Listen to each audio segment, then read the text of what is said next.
Welcome, everybody, to this year's Apple iPhone coverage here at the GFK Network. It seems like we do this every couple months now between the iPad, the iPhone, and iOS, and everything else that Apple's putting out. I'm joined by Gary from MacMost. Hey, Gary, how you doing? Hey, pretty good.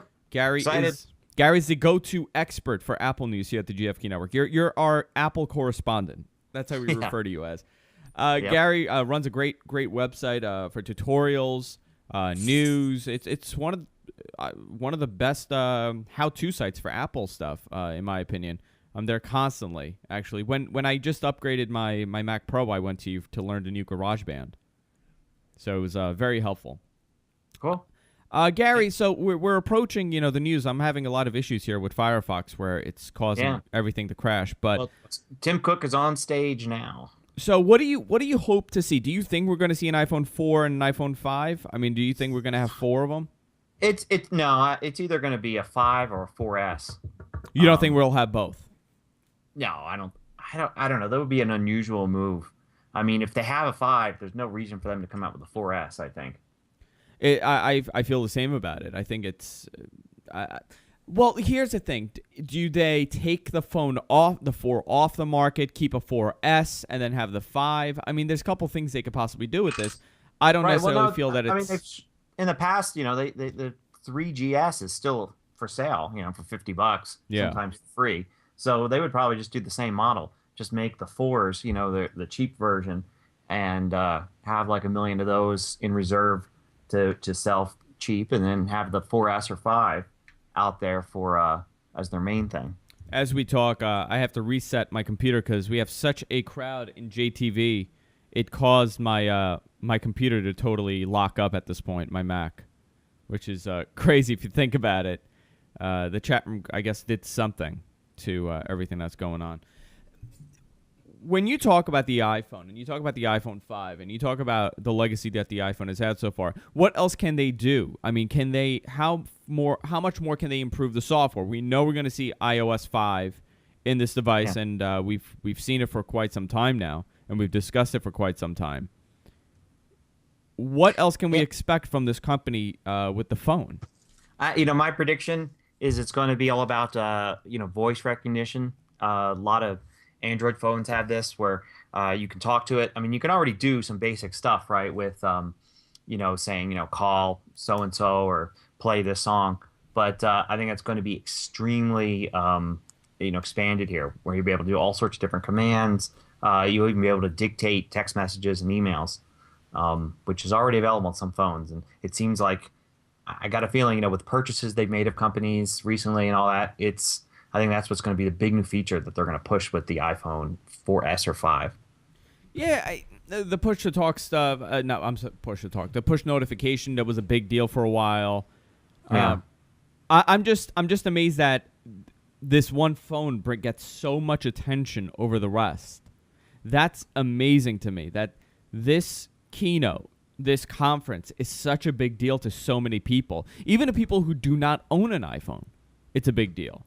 True. Because we kind of see where the phone industry is going. We kind of see what the other people are going to do. The iPhone really set the notions for a major improvement in the phone. Now, I'm trying to get to the feed here for the keynote. Is there any updates, Gary, that you see? Tim is talking about the Apple stores, and he's showing off some beautiful pictures of different Apple stores around the world. Yeah, I can see it here. They just opened one up recently, a large one in Asia, and it was humongous, actually. So here are some images from the Apple stores that Tim Cook is discussing. They're redoing the one in Manhattan. I know that for a fact, here in New York. Yeah. I assume with hardware, we are going to see more RAM, probably a gig. We're going to see a faster chipset. Yeah, the same one that's in the iPad 2, at least. At least that. But this is the iPod event, right? iPhone. But isn't the one in September up until now? It was supposed to be. It was the iPod event. I mean, because the invitation that went out, it's Let's Talk iPhone. Yeah, and that's what the invitation is.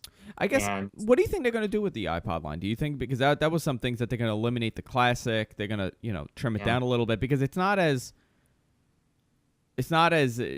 big as it was because there's the iPhone now. The MP3 market is kind of slowing down. Right.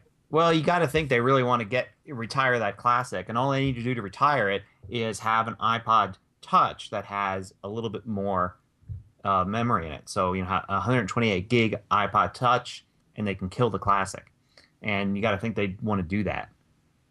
So now we've got. They're just showing video of more Apple Store openings. I'm hoping to see a slimmer phone. I mean, that this is something that we always talk about. The iPhone 4 was a little bulky when you compare it to, it didn't have the curved edges that we're used to with Apple. It seems like they're going with this curved look on all the devices, and I'm assuming that we're going to see it with the next iPhone. If there is a 5, all that we know, it could just be a updated 4S. That's all it could be. It could just be an updated 4, and they're calling it the 4S, and that's what we're going to get. The other big news was that Sprint has dumped a ton of money to Apple. Yeah. And I guess in order to get the phone, if Sprint comes into the mix, what is that going to do to the big two? What is that going to do to AT&T, and what is that going to do to Verizon?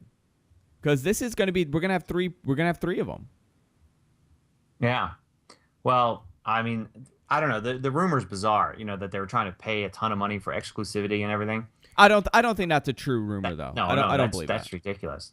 So, yeah, I mean, I think it would be great if it was available on all of them, and then T-Mobile, you presume they're just waiting for the merger with AT&T, and then it's available on all 3 major carriers. But yeah, I don't see it. I mean, it'd be a good thing for the consumers. Who cares about AT&T, Verizon? Yeah. It's for the consumer. It's the best thing. It should be on all of them. All the Android phones are on all of them, so why not? I would assume T-Mobile would have received it before Sprint. Yeah, it's just a merger thing. I mean, you almost think that, well, why bother with a huge negotiation for T-Mobile when the problem might just go away when AT&T merges? So. What would you like to see as a big Mac Mac fan? What are you hoping that this device gives you? What changes do you hope to see in this? What don't you like in the iPhone? Oh, I don't know. What's not to like? The changes I'm really looking forward to, we already know really about. It's the stuff with iCloud, right? Being able to sync wirelessly, being able to have stuff in the cloud. So say you buy an app on your iPhone and you get it on your iPad too. You buy a song on your iPhone or your iPad, you get it on that, and you get it in iTunes. So you don't have all this confusing, where do you sync things to? Where are things backed up? How do you get, apps or media content from one thing to another? It's just all part of your iCloud account, and you don't worry about it. And we already know that's all coming. That's part of iCloud. It's not really part of the new iPhone, but it's something that we should be hearing about today, as well as new hardware. Yeah, iCloud technically it should be launching today, right? That was the big rumor. That's what people are saying. It should be. I mean, it seems from all the rumor sites that they're really close on it, and hopefully maybe the end of the week or maybe the same day they release the new hardware. Because you got to think that the new iPhone, whether it's a 4S or 5, it's going to run iOS 5, right? They're going to sell this thing with iOS 5, which means iOS 5 will be out, which means it'll be out for the iPhone 4 too. And if it's out for those and for the iPad, then they got to release it for the Mac too, because it only works if all your devices have iCloud. You can't really do, I have iCloud on my iPhone with iOS 5, but I'm not using it yet in Lion.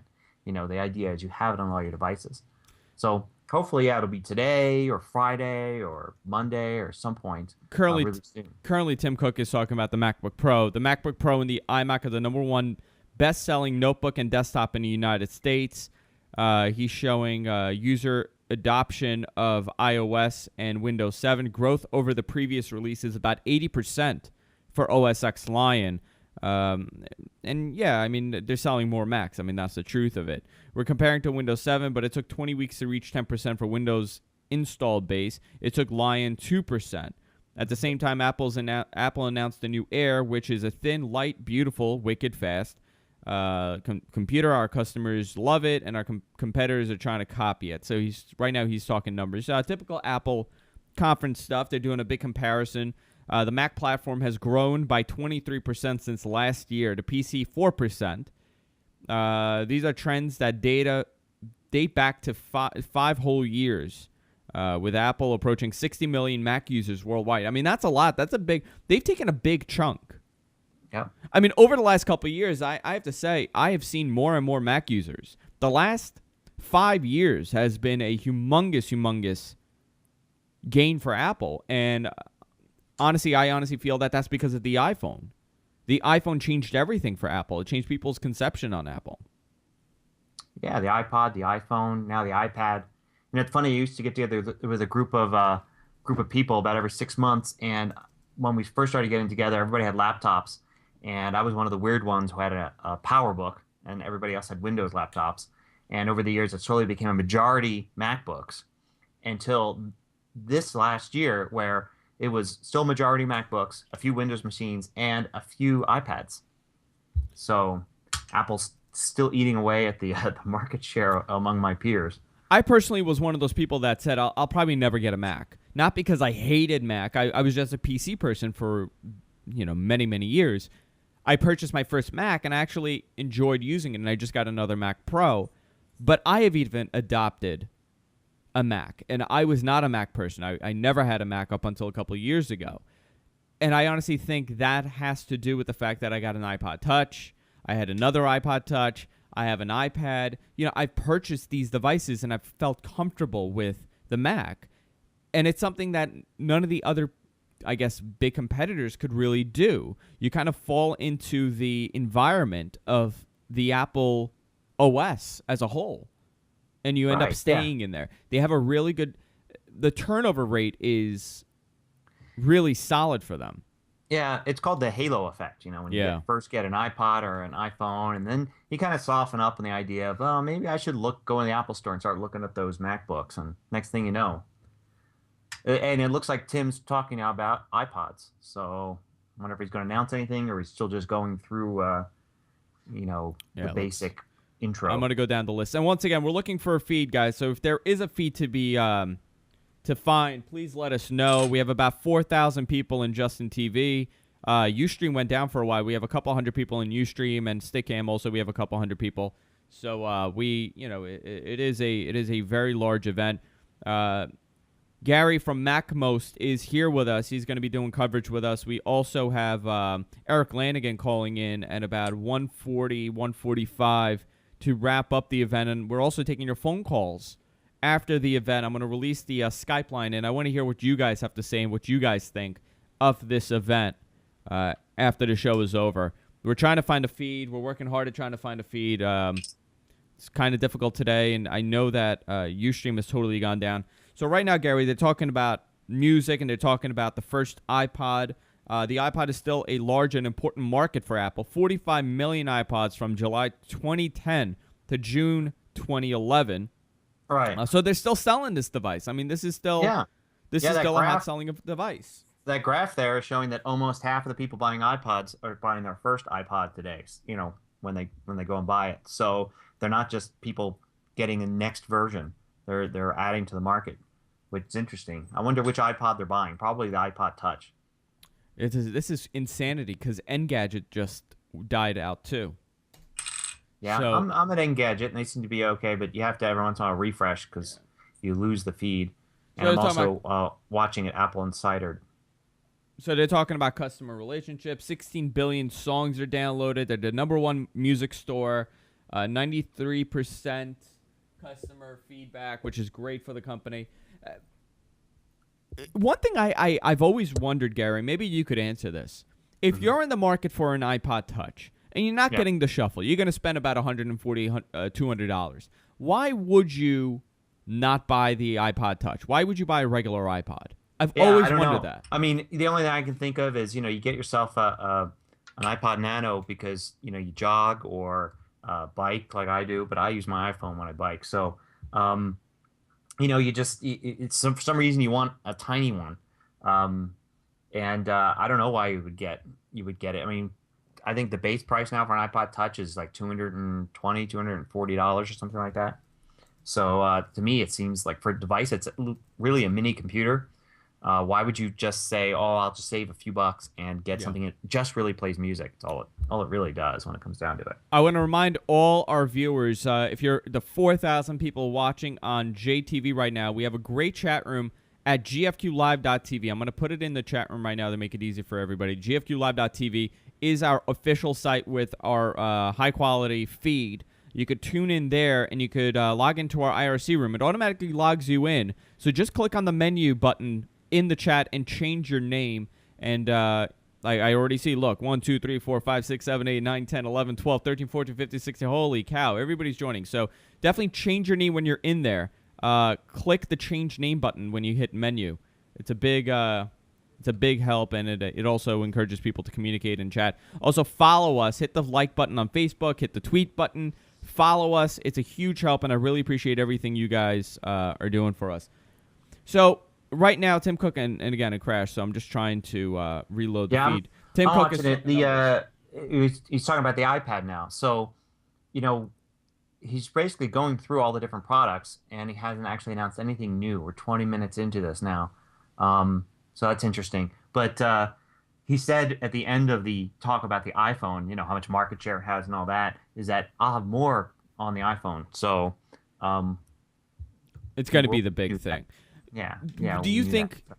Do you think they're gonna have a one more thing? Do you think they're gonna have that big and one more thing at the end of the show, much like how Steve Jobs does?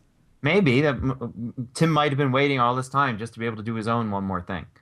And no signs of Steve Jobs there, right? There's No, no. no. I mean, Okay. this is clearly Tim's in charge now, and this is his show, and I'm sure Jobs wants to completely step back and let him handle it. So, I mean, he's only chairman of the board. It's all Steve Jobs is now. So If you're that's in, not his job to do these yeah, announcements. if you're having issues at GDGT, I'm sorry, at Engadget, you go to GDGT. Ryan Block is doing a minute by minute coverage of what's happening.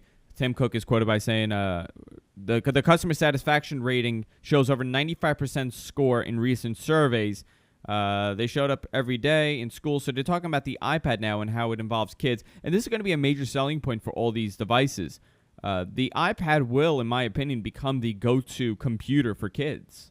Oh yeah, definitely. As soon as the iPad came out, I told the teachers at my daughter's school because they all have MacBooks, and they were asking me questions about the MacBooks, and I said, you know what? In a couple of years, you're not going to have any MacBooks. It's all going to be iPads. And they were first like, what? Get out. But Yeah. this year, when I talked to a few of them, they were like, you're right. Actually, they're starting a program in their fifth grade where the kids are going to use iPads instead of MacBooks. And I was like, yeah, wait about 1 or 2 more years. It will all be iPads. You won't have any computers in the school for the kids at all. I mean, this is interesting. Over 80% of the hospitals in the United States are testing or piloting iPads, which is, I mean, mind-blowing to me. Yeah. I mean, that's astonishing that these institutions are implementing this device, and it's become such a go-to device. And again, Apple's gloating about this, and in typical Apple keynote, we're going to get the numbers and we're going to get all of that, and we're going to see, everything at the end. But they're talking about worldwide mobile phone market. I believe it's 5%. They only have 5% of the global market. Right, when you include all the cheap little When you phones, include the free everything, phones and all yeah. that. Yeah. So I would love to know what Android's global market is. What does Android have? Because I know you always hear this 50% of smartphones are Android, but how about the global market? What are we talking there? Yeah, I'm You know, not it's sure, interesting. but I'm sure it's bigger than the iPhone. But again, Android phones sometimes are free phones. Yeah. I see advertisements all the time. I just walked by a place and had 2-for-1 Android phones. Get a plan, get a phone, get the second Android phone free.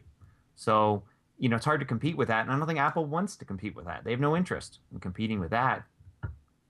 We're trying to get more information on this. We're bringing it to you as we see it here.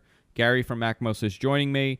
I'm Andrew Zarian. We're covering this event in hopes that to get more video. But I know a bunch of our sources have not been successful at getting the video. I don't think anybody has the video right now, and it's and the one feed that we has kind of collapsed. Ustream has totally gone down, which is unbelievable for Ustream to kind of crash because of this conference. I know they're trying to bring it back, but it's a major issue here. Well, Ustream is back right now, actually, but nobody has any kind of video. Let's see. Scott Forstall is now talking. He's going to talk about iOS. A lot of people are worried that the vision of Apple is going to kind of change now that Steve Jobs is not there. A lot of people are worried that the design is going to change, but Steve Jobs is not the designer of the iPhone. Right. He's just the micromanager. He's the micromanager of the whole thing. But you got to remember, Tim Cook's been right there with him, this whole time, and at several occasions stepping in to run the company as well. So it's not like they hired somebody new who came in from the outside. I mean, Tim's been there, this whole time through all the Steve Jobs stuff, and if you want to look at it as more a collaborative effort between Steve and Tim and Scott here talking now, and a few of the others at the top, the vision isn't going to change because it's basically the same people right there at the top. I guess this is a big, big announcement, right, Gary? This is huge. Well, yeah, I think it's getting a lot of interest, probably more than it, I don't know. It's because the iPhone was supposed to come out every July, right? And it didn't. So kind of this built up tension, I think, that we didn't get an iPhone announcement in July. And now everybody's just waiting and waiting and waiting. We're looking here, 140,000 iPad apps. That's iPad exclusive apps. We're not discussing the iPhone apps that work on iPads. That's a pretty big jump. More than 500,000 apps in the App Store. 140 are specific for the iPad. That gives anybody who owns an iPad a better experience, and I think that's what's been the selling point of this device, and that's why Android has failed to capture such an audience with the tablet market. 18 billion downloads from the App Store over the last couple of years. Apple has paid out $3 billion to developers. And that's another reason why people are developing. Gary's a developer for the iOS platform. Yep. And we had a discussion, and when I asked you, are you developing for another platform, you turned around and said, why would I? No. Why would I develop? I mean, besides the only platforms I'm developing for now are either web-based, so for everybody, but just on the web, developing iOS apps, but I'm not doing any Android apps. But you're not doing Android, you're not doing Windows Phone, you're not doing, Web OS. I mean, I may in the future. The platform I'm using can actually, go to Android, but I just haven't found enough reason yet. Every time I talk to an Android developer about, they're like, "Oh, you should totally put your apps on Android." I'm like, "Why? Is there like a ton of money?" And they're like, "Well, no, not really, but it's so cool." And I'm like, "Yeah, but I mean, if it's not going to be, if it's not going to break even, then forget about it. I'm not interested right now, but in the future, maybe." Apple will print it and eventually mail it. What is this? I'm looking here. Their Hallmark service? They're talking about the cards. The Cards app. So you can pretty much, we're looking at the Cards app. We'll let you make your own greeting cards. I know this isn't interesting to many of our viewers. I know they want the nitty-gritty stuff. This is the Cards app they're talking about. Make your own greeting cards. And now, so is this a third-party app? Is this something new they're introducing? It seems like they're introducing this. This is exclusive. This is an Apple thing. We're looking at the Cards app. It lets you make your own greeting cards, real honest to gush cards. You pick the pictures, and Apple prints them for you. So you can do that in iPhoto, but I mean, you've been able to do this for some time. I guess this is the unified OS mindset, right? This is what it's like. This is what we have been discussing for the last 2 years when every time we're doing this, and I'm saying we are going to a unified OS amongst every operating system. Windows is implementing it. We're seeing it with Apple, where the two operating systems between OS X and iOS are kind of merging and getting similar, and Lion was a great preview into what Apple is planning on doing. Mm-hmm. Do you see it evolving even more, or do you feel that there's always going to be some sort of separation? I think iCloud is actually a big step in this direction. I mean, to tie things together, because the whole idea now of like being in Pages on your Mac and typing a document, and okay, now I want to put that on my iPad, and you got to go through some steps now, and there's a little bit of a conversion process, but just having it where you're just working on Pages and you leave your Mac and you go to your iPad and it's there. I think we are kind of getting there with iCloud is a bigger step than most people realize, I think. Yeah. And there'll be more. It will never actually go all the way. Like there'll always be these pro type things, like Final Cut Pro and such, that'll be, in Photoshop, the full Photoshop and all that will always be something you do on a computer. and they'll be for the people that create stuff and do stuff and build stuff. And then the iOS, that'll be for people that, kind of, connect with other people, do light work, that kind of thing.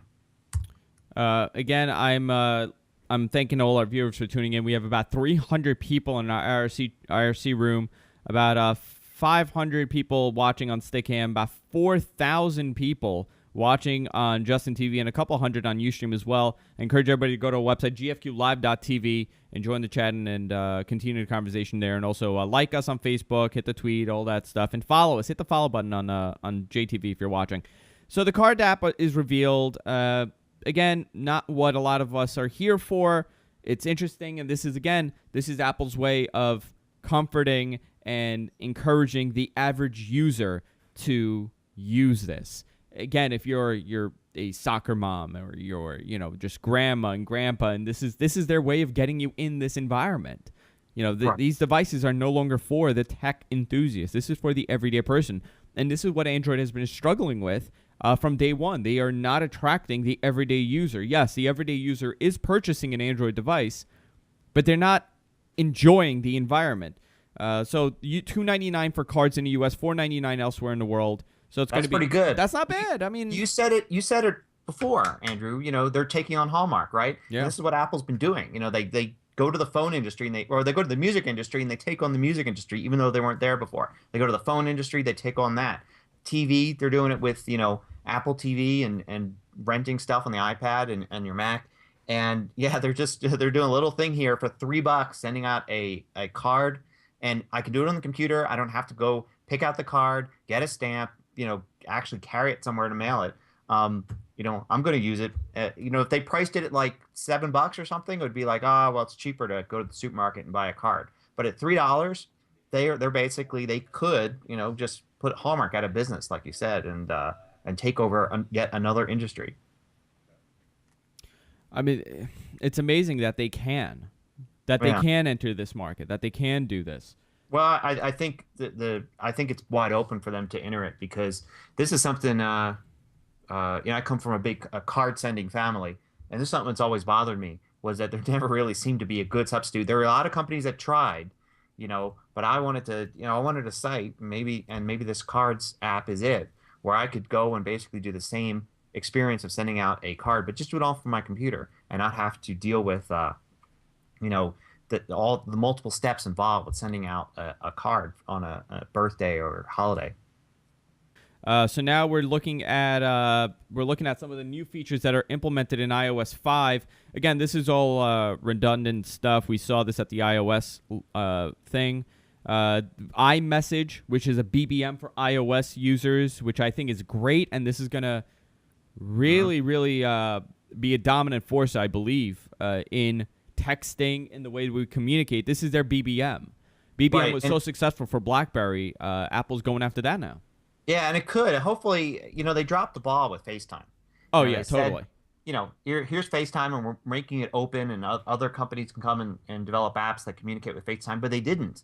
And they had an opportunity there to basically, kind of challenge traditional phone companies and say, look, here's a way that you can make phone calls that, it's video phone, but they dropped the ball on it, and it's still basically where it was when they started. With iMessage, they could put all the text messaging stuff out of business.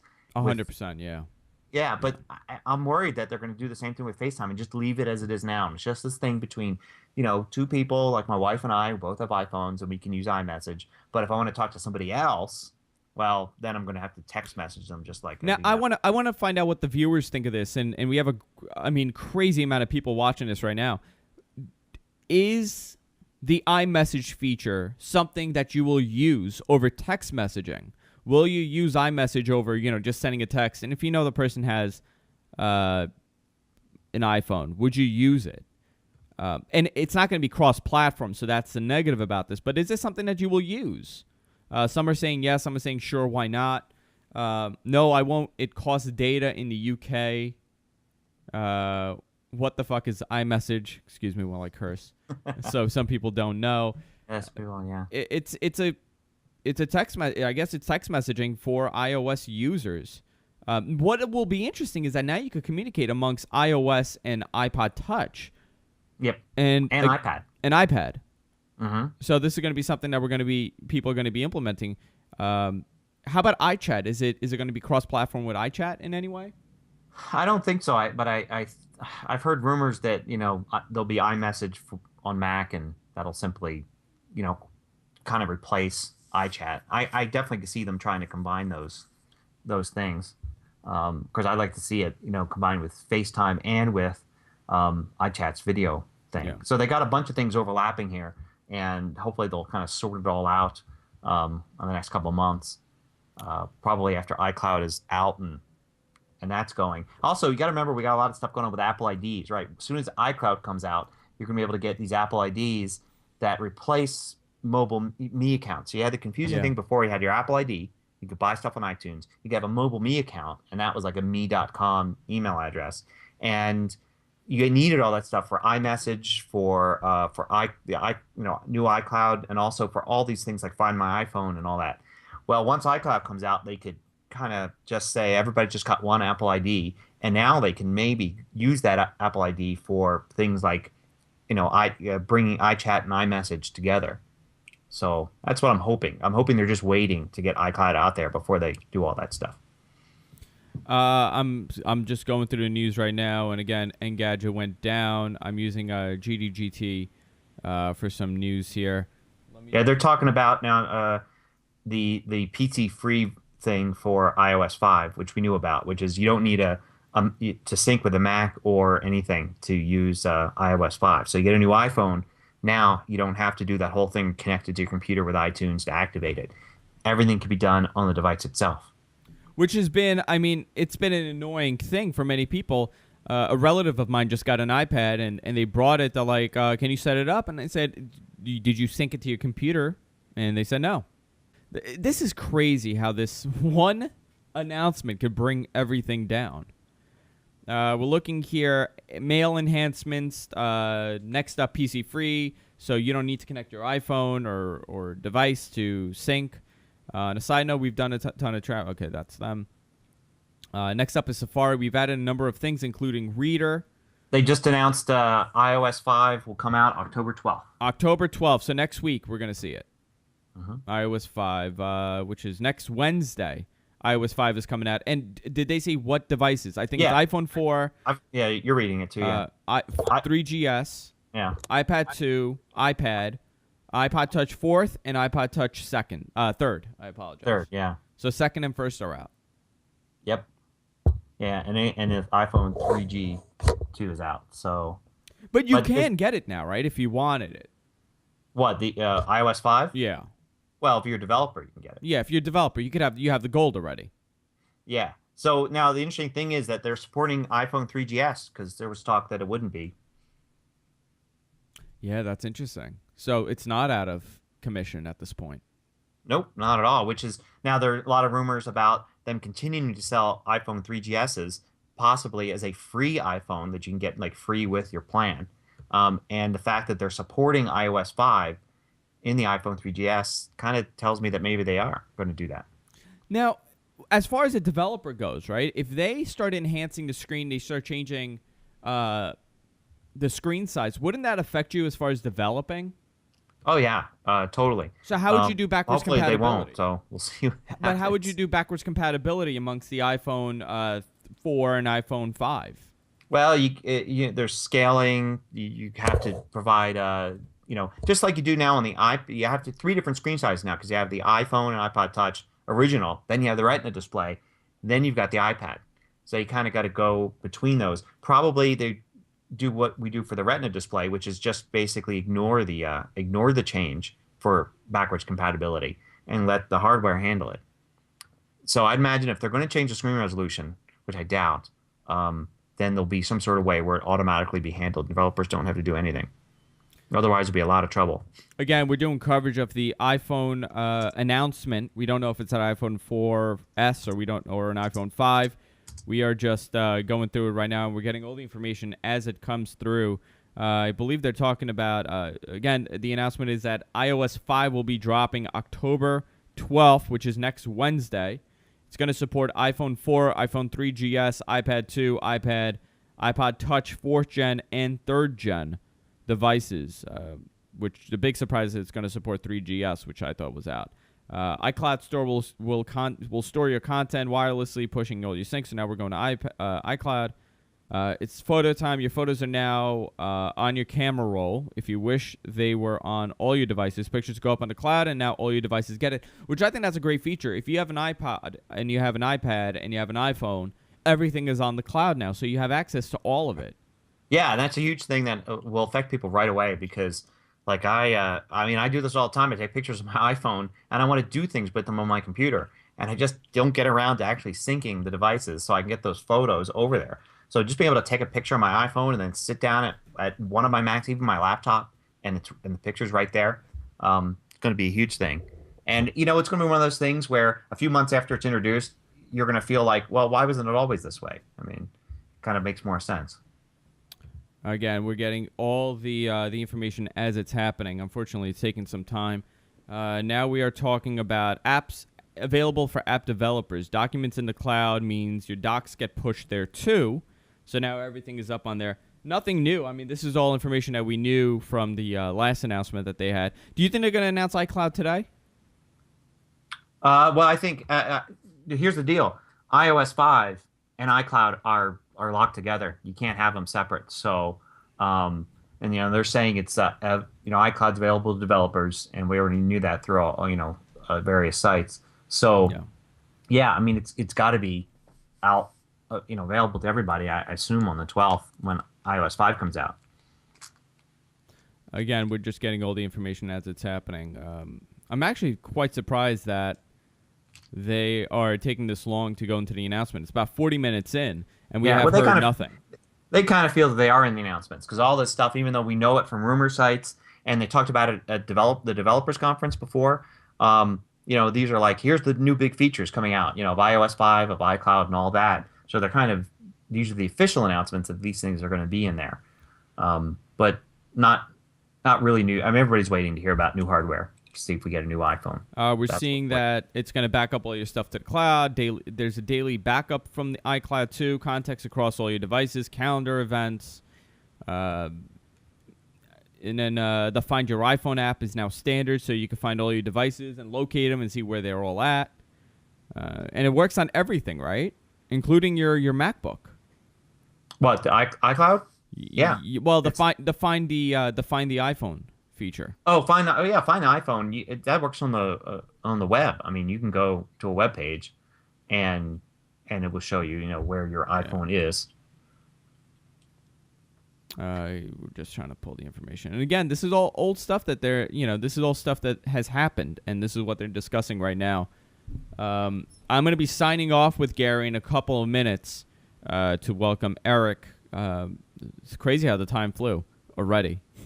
Yeah. Which is quite insane if you look at how fast this event is going. I'm surprised 45 minutes in, we have not seen anything new so far.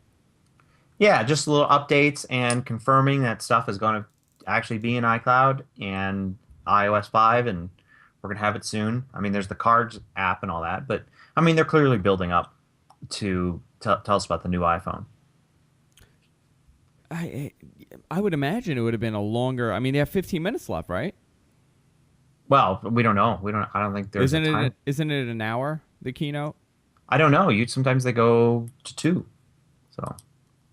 we're just waiting at this point to see what else is coming. We might have a musical act at the end. Yeah, they did that last time. Yeah, I remember that. We're looking at the parental controls. So we are looking at you invite your friends and share within a few hours. Let's see what this is. The Find My iPhone. You can quickly and easily locate what is lost, so you can see where it is. So you could also share your location. So this is interesting. So wherever you are, you could share your location to somebody. And they're showing an image of somebody in Disneyland. And it says, like, so-and-so is in Disneyland right now. And then it tells you how far you are from them.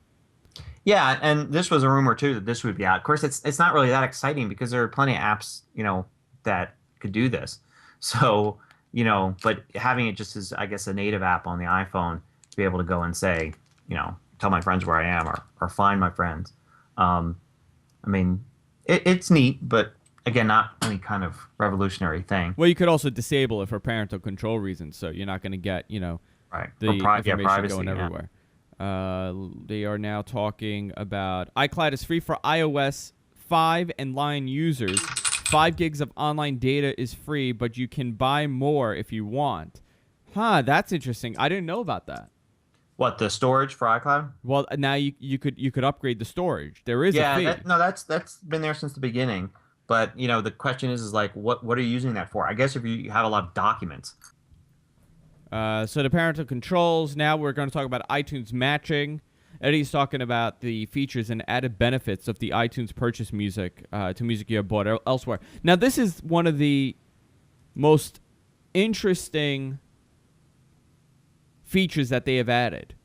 You can technically take all your pirated music, pay Apple this one-time fee, and have it converted to legitimate music. And to get them to do this, I was amazed that the record industry approved this. Well, Apple can write them a check when everybody pays their one-time fee, I guess. Whereas if it's not like somebody that's got a pirated piece of music is suddenly going to change their mind and buy that piece of music. So it's found money for the music industry. Yeah, I mean they're getting the money, but I still find it very fascinating that this was agreed.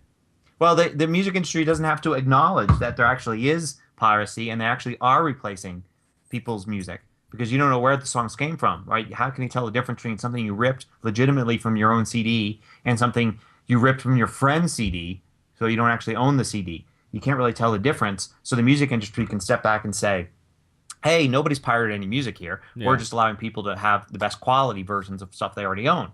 And secretly, they kind of know they're getting a little bit of money from those people that have actually pirated music all along. Yeah. Deniability. Yeah, I mean, technically, anybody could go right now and just download a bunch of stuff.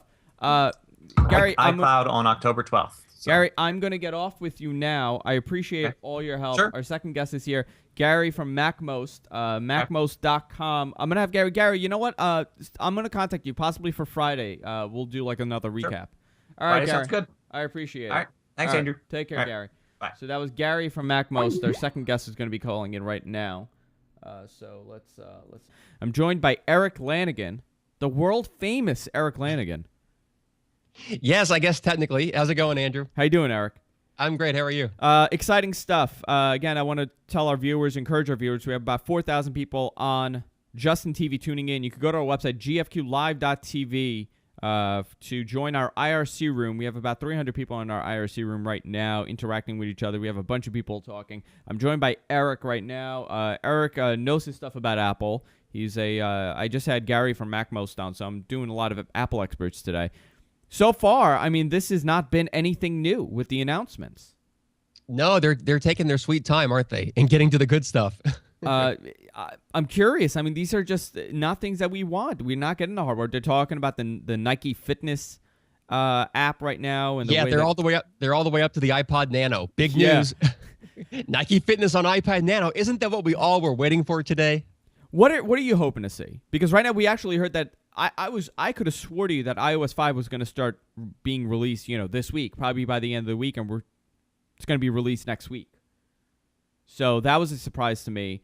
The fact that we're recapping a lot of the old news from the previous conferences. Yeah, that's a big surprise. So far, it's mostly been a rehash from WWDC, hasn't it? Yeah, and we haven't really seen anything big.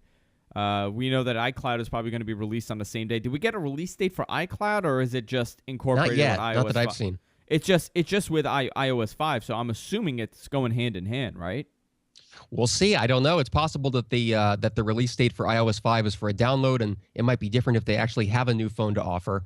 The announcement or the invitation said, let's talk iPhone, so I'm really hoping we see a new iPhone eventually. Let's get past all this iPod Nano stuff. So we're saying we've added a couple updates. Multi-touch displays can be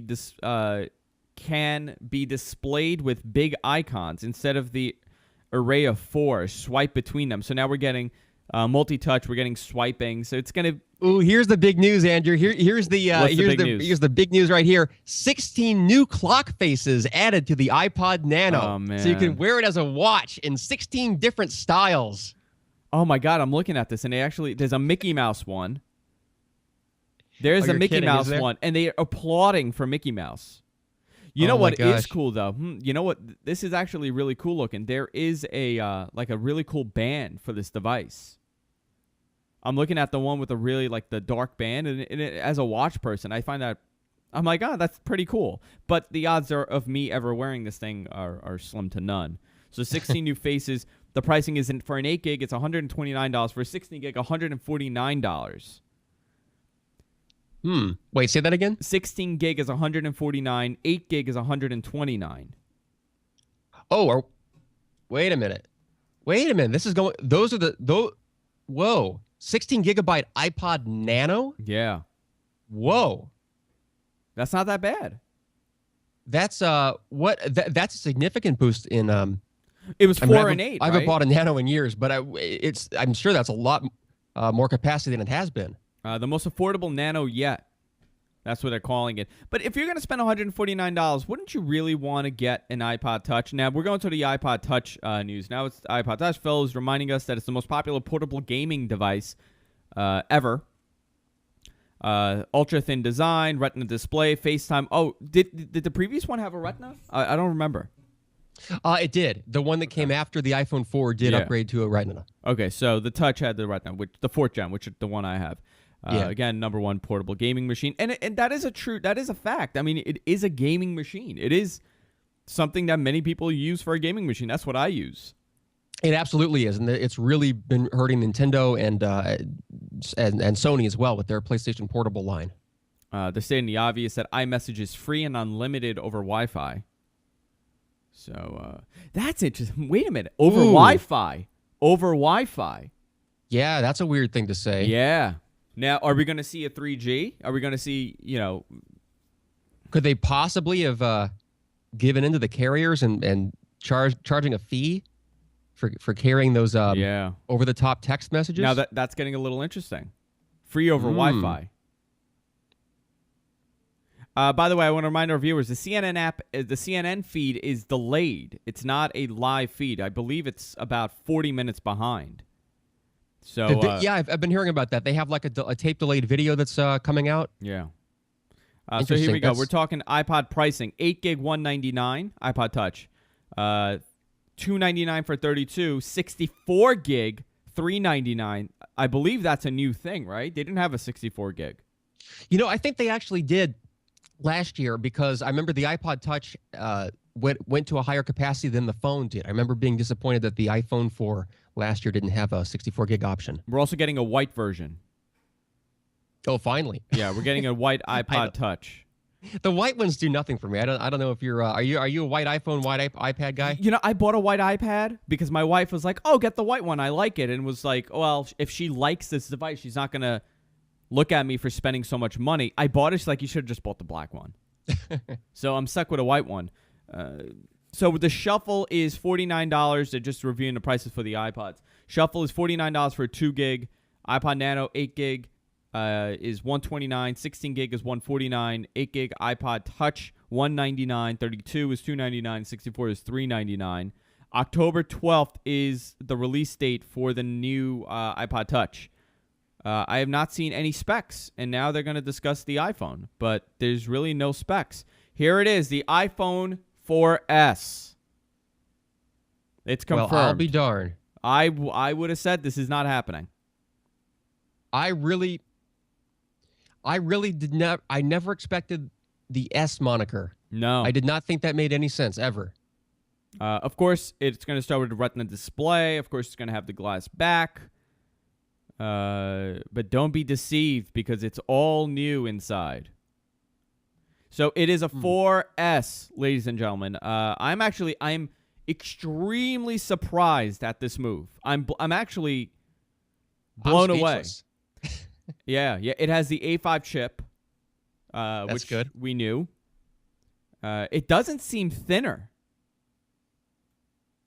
Let me see now. Which site is showing you? I'm not seeing the photos of it yet. Engadget is showing a side by Oh, side Engadget. right now. I'm on. This is my next. Let me go to Engadget. It's 2 times faster than before. With dual core graphics, which is said to be 7 times faster than the previous iPhone. So they're really tuning this thing up to be a gaming device.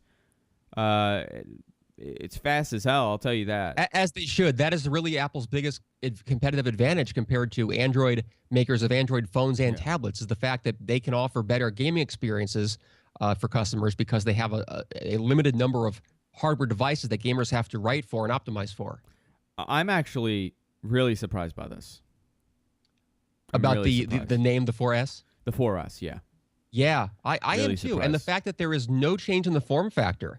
Honestly, if you'd asked me a few months ago, 6 months ago, what we would have seen this fall, this is exactly what I would have expected, except I did not expect they'd call it S. However, in the last few weeks leading up to this, and the last few days especially, the rumors kicked in and said it's going to be this crazy teardrop shape with a rectangular button and a larger screen, and it's going to be the iPhone 5 because they've built up so much expectation they don't want to call it the 4S at this point. It would be a disappointment to everybody. So yeah, I'm just as surprised as you are. I wonder if we'll see. You still hoping for 4G? I don't think we're going to see 4G. I don't think they've said it before that we're not going to see it. So they're reviewing the chips right now. We're going to show you some graphic techniques that aren't available on home gaming consoles. Okay, so we're going to see something. I thought we would have seen the 5. I was hoping for a new design because I don't think this is one of their most innovative designs for Apple. I was really hoping that we're going to see that curved Apple design that we're seeing in all the devices. Yeah, it's interesting. I actually never saw a mock-up of a supposed iPhone 4S or 4G or 5 that I thought was believable. I didn't think a teardrop shape made any sense, and I did always expect that Apple would keep around this form factor for at least 2 years in a row. But they surprised me with the iPad. They kicked that out of the product line after only 1 year, and they changed the form factor there. So I mean, they can still turn around and say we're doing the 5 as well. That could be that one more thing. Probably not the 5. They could still say 4G. I could still see that coming. Like if they had a special deal with Verizon or something. They're showing Gods of War now. They're displaying, how the gaming is. They're showing what? How the gaming is. How gaming on this device. I thought you said they're showing off Gears of War. I'm like, whoa, they brought that to the iPhone? God of War. Oh. I'm sorry. I called it Gears of War, I think. They're applauding for fish and cartoon mice. These people applaud for everything. They're just showing gaming now. I don't think they're going to go 4. I don't think they're going to go for LTE. The rumor was that it's dual band, right? We do know that. Dual band meaning GSM CDMA? and CDMA. Yeah. I think we're going to see that. I mean, I'm positive about that. Based on rumors, you're saying, though. They haven't announced anything. No, they haven't. I'm just going based on what I personally think and rumors. Right. It would certainly make economical sense for them that if they can get the component to be one for all carriers, that they would do that. Yeah, I don't know. Like, is this something I'm going to buy now? Because I am probably going to buy an iPhone for my wife. Am I going to buy an iPhone now? This isn't enough for me to buy it from what I've seen. I mean, the speed bump is great, but I was kind of looking for some new design. And and what surprises me is that we haven't heard anything about a display. So that means the display's staying the same. Yeah, that surprises me least of all. I always expected that because that was the best screen on the market that you could buy. I mean, no one's really copied that Retina display on any phone. No Android or anything has matched that level of pixels per inch. So I'm not surprised that they're leaving that unchanged. Some of the rumors said that it would be a little bit larger but maintain the same resolution. I thought that was believable, but it would be such a small increase in size that I'm not surprised they didn't do it. They're showing Infinity Blade 2 in stores 12/1/11, and they say it's only going to run like this on the iPhone 4S. Why? Because it's awesome. That's a quote. I don't know from who though. So it sounds at this point like the 4S has the same hardware specs as the iPad 2. Is that what you're saying? Yeah, it's the A5 chip. I don't know about the graphics though, because it has a different graphics chipset, right? We don't know. I There's don't no know if there's that's, no number. There's no specs the- on the hardware. Well, the A5 is the system on a chip, and so I don't remember though. Does it have the graphics integrated? I think it does. So Okay, probably it's gonna A5 be is the same. A5, and I'm not entirely sure. They showed the demo. People were saying it was great. Still battling standby. You think that if we put a CPU like that, you sacrifice battery, increased to 8 hours of talk time for battery life. Battery life has improved. What was the talk time before? Oh, I have no idea. I'm still surprised though that 3G talk time remains half of what it gets with 2G. I never understood why that is. Second wireless systems. Our engineering team has worked hard to advance the state of the art. To advance the state of the art, never done before in a phone. Oh, they're showing a new stainless steel frame. Hold on. So I think they're probably finally solving that antenna gate. Yeah, debacle. here we go. Okay, so we have the dual core processor, 2 times faster, 7 times faster graphics. Phil adjusts the battery life. With the 4S, will offer 8 hours of 3G talk time, 6 hours of browsing, 9 hours of Wi-Fi, 10 hours of video, 40 hours of music. Fantastic battery life, which has always been a good, huge selling point for them. Now the wireless system.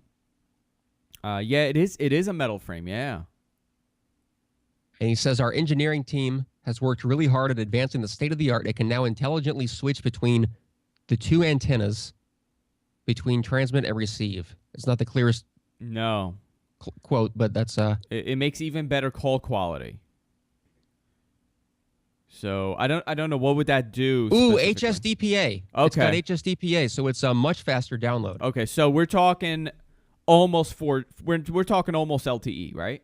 Yeah, it's that 3.5G. Okay, so that, this is a huge selling point. I mean, this is a big selling point for people. This is a big selling point. They're showing. Oh, look at this. Okay, so they're showing a slide that compares the data speed. Well, I think here's our answer. They're probably now we know there won't be a 4G because they're showing the iPhone 4S on a bar graph in comparison with the HTC Inspire 4G, the LG Thrill 4G, and the Motorola Atrix 4G, and it shows that it's comparable speeds for all of those with the iPhone 4S. Well, I've always said that first of all, we're not getting full 4G anyway. We're not. I mean, with LTE, we're not getting the full what 4G is capable of. I mean, that's not something that we receive. So it might be a good move for them to stay with a lower, 3G and a half of sorts. Yeah, Phil Schiller says this is what our competitors call 4G. We're not going to debate it, but when it comes to real-world performance, it's just as fast as these phones. We think it's even faster with our updates. I'm not disappointed at that at all, actually. It's the smartest move. Yeah. I think adding HSDPA Plus is a better move. It'll help a greater number of people in more areas of the country than prioritizing 4G antennas would have. and this goes for both CDMA. I really wonder what the difference between CDMA and GSM is going to be with this. That's interesting. They did post. Let me try to see. The here. Atrix is, these are all GSM devices that they're comparing it to. You're right, and they do say that the iPhone 4S has both GSM and CDMA. So even the CDMA Verizon version is now a world phone, but they did not say what speeds it'll get. Because so look, it's comparing the Atrix, the Thrill, and the Inspire, which these are all GSM devices. Yeah, and they've shown no indication of the speed for the CDMA network. We don't know if that's improved at all. Okay, so we do know that it's both. So we do know that it's implementing that new chipset. Good move by them, but this is going to be interesting. What are the real-time results going to be on either network, on a CDMA network? We know. I know that T-Mobile has really great results with their HSDPA Plus on some of those devices, but I'm not too sure what we're going to get with Verizon implementing this. Oh, now here's a surprising one: 8-megapixel camera. Yeah, which supposedly has good. 70. It allows in 73% more light than the previous model. That's exactly the opposite of what a megapixel increase usually means. Lighter? Is that what it said? Yeah, it allows in. They talk about the backside illumination, which they've had in the last one, but it says 73% more light allows into the sensor than our previous model. So that's oh, and there's a hybrid infrared filter. Where are you getting this? Which site? This is mynext.com. I'm Okay. kind of bouncing between This Is My Next and Engadget and who's the other one? GDGT. I want to remind everybody. It says we have an amazing lens system, 5 lens elements. It's now a really wide f2.4 compared to most point and shoots. We can let in a lot of light. Yeah, this is actually a really good camera. And I wonder if it's 1/3 the Sony. faster. I think it's the Sony they're implementing. I think so. That was the rumor that Sony, because it was months ago that the Sony, some executive at Sony let it slip that he was giving their best camera to Apple. Yeah, 60% boost over the iPhone 4. That means 73% more light. It's faster, 1/3 quicker. Backside illumination, like you said. This is all the stuff. I'm joined. I wanna reintroduce everybody. I'm joined by Erik Lanigan, from I guess I could say TWiT. You're doing from late night tech, absolutely. And I'll be doing a late night tech episode tonight, taking everyone's calls about the Apple announcement. What time is it on tonight? That will be roughly 8 p.m. Pacific, 11 p.m. Eastern, give or take. It may start a little bit earlier. That means I have to put the headphones on when I'm listening to you. Because I'm listening to my iPad most of the time in bed. So I have to put the headphones on so I don't wake up my wife. But it's a great show, great call-in show, and you really interact with everybody, which is a huge, huge thing. You have some great callers calling in. Well, thanks. It's a lot of fun. Yeah, and I'm sure we'll get some fantastic calls tonight because anytime there's a big announcement like this, it'll get a lot of people talking.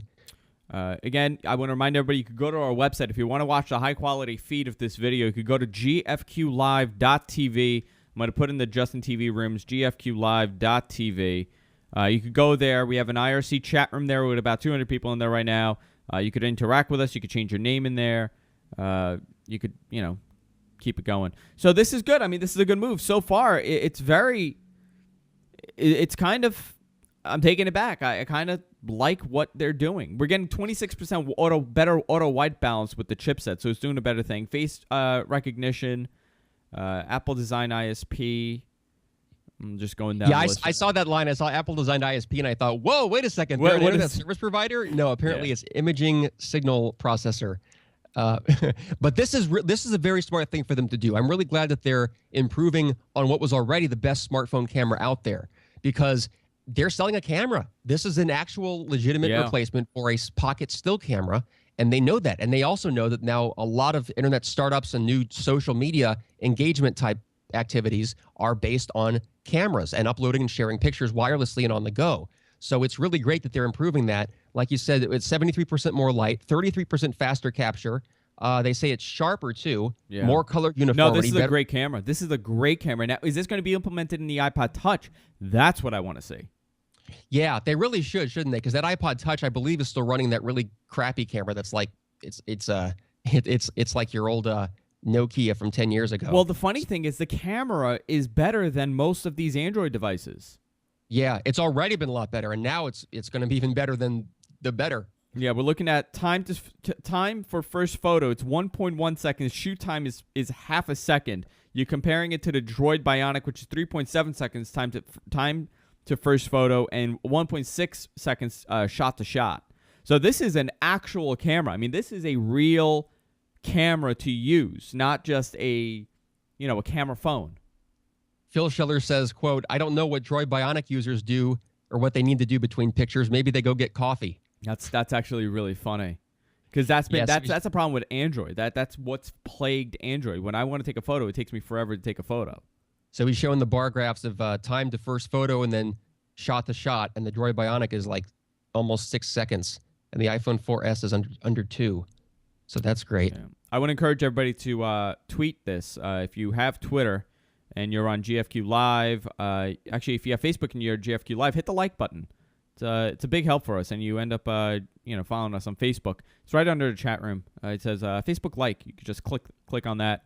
You could also follow us on Twitter, twitter.com/GFQ Network. That's twitter.com/GFQ Network.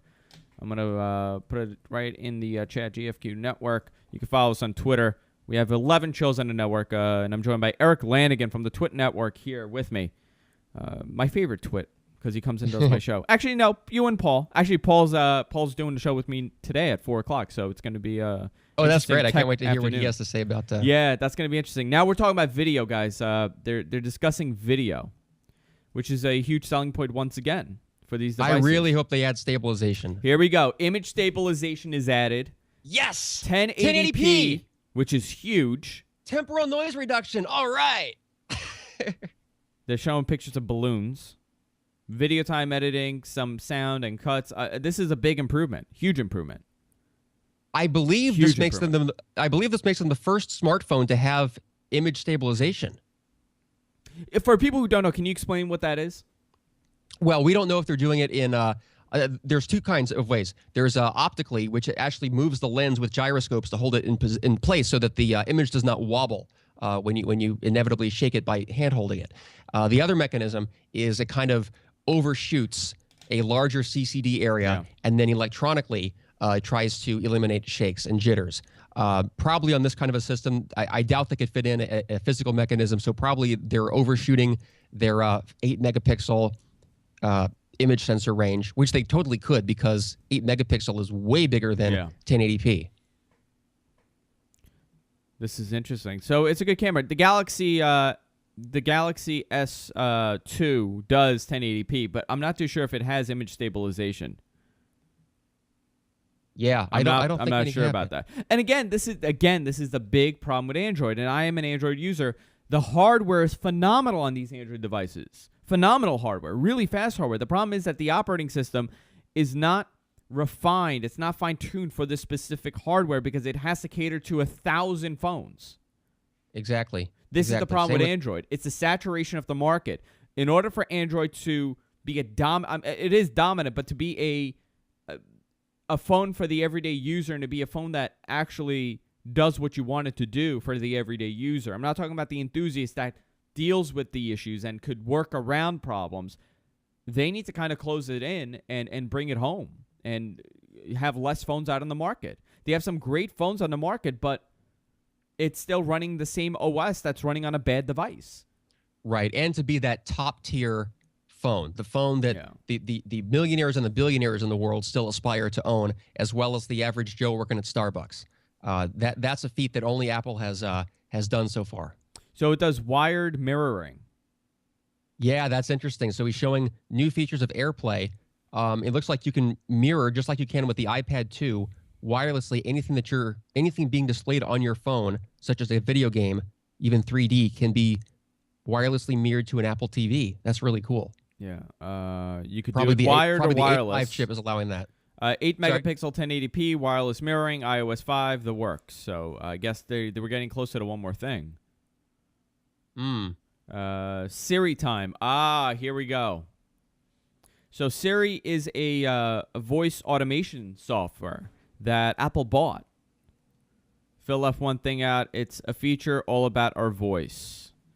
So we knew that this was going to happen. Is that we left one thing out. Is that their new one more thing? I don't think so. It can't be. We left one thing out. That doesn't quite have the ring to it that the other one did. Oh, oops. It's like an oops. Is that Marconi? Is that a picture of Marconi they have up on the screen? You know, everyone was looking to see how Tim Cook does. This is Phil Schiller making the big announcement of the day. That is interesting that Phil Schiller is doing it. Yeah. They totally handed it over to him. I mean, Tim Cook did some financial numbers at the beginning, and then he was gone. Maybe this is Apple's way of saying that it's not going to be just one guy. You know, Tim is going to be the numbers guy, and Phil's going to be the product guy, the demo guy. Which it's showing, you know, the management that has been put in place for a post Steve Jobs. What is Apple calling this? Siri, it is. What is Apple? Are they calling it? So they're showing the voice stuff, and they're saying, what is the weather like today? And it answers you. What's the upcoming forecast? Do I need an umbrella today? Will it rain in Cupertino? Is the weather going to be worse today? Your intelligent assist that helps you get things done. So I guess you don't have to ask like a standard question. It kind of detects certain things. This is interesting because this is an area of innovation that really no one has solved yet. Android has made the most headway into voice recognition of search and of using basic phone features. But because phones by nature are connected to hands-free devices and microphones and are used in cars, there's open to a lot of innovation and a lot of improvement the way that we can use a phone without having to touch, tap, and pinch and zoom it. They don't have a 5, but these are massive improvements. The only thing that is not different is the style, the hardware style. The look of the device, because pretty much the inside is all different, and we're getting a better camera. We're getting everything that we kind of want, except for the larger display. Well, I would say that the hardware doesn't really matter. I would say that the hardware inside of an iPhone is not really a selling point for consumers. They can appreciate that it's a little bit faster, but I think in the iOS universe, people don't usually buy apps and search for apps based on their hardware specs, whereas they do in the PC and Mac world and the desktop world.